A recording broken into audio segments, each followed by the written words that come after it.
Off to our last guest for today. Let's give it up for the new gen matinee idol, Donnie Pangilinan. Hi Donnie, good afternoon. Thank you for joining Good us. afternoon. Hello everyone.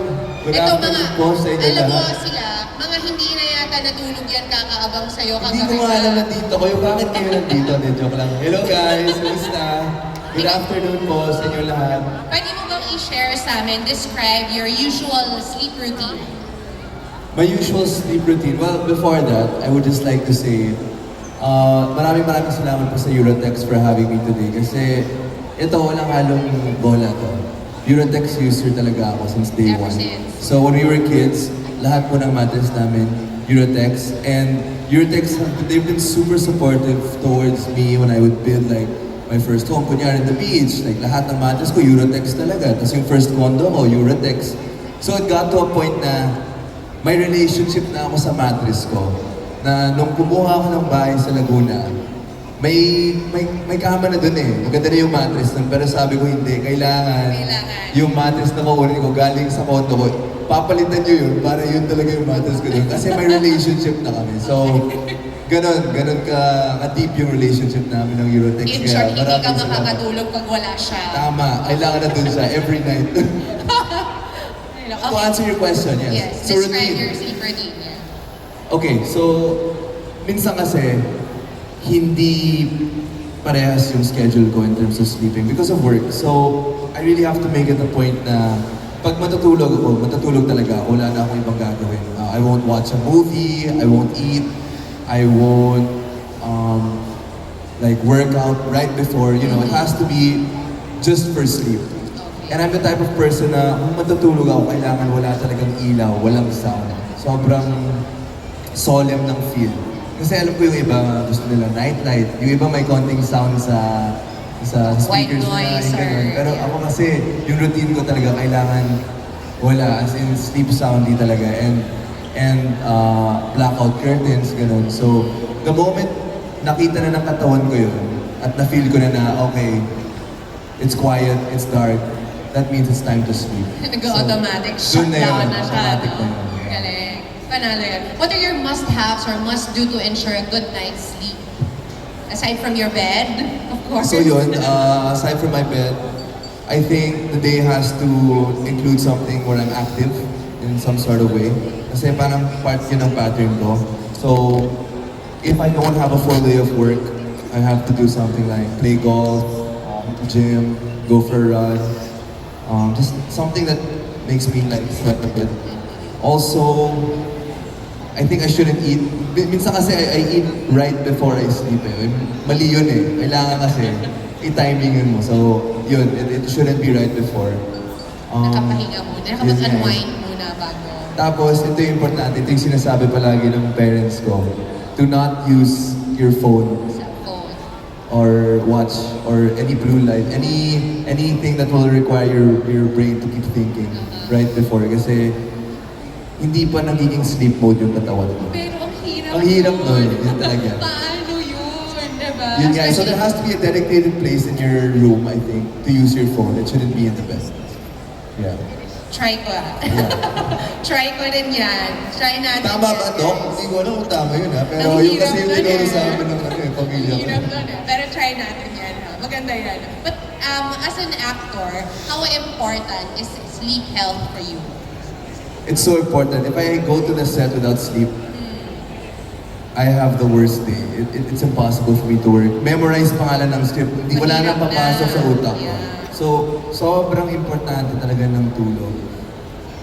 Growing up more and more, through the years, you realize how important sleep truly is. Kasi Yeah. dati nung mga bata tayo, parang medyo cool na hindi matulog, diba? To stay up. Ayaw mo talaga matulog.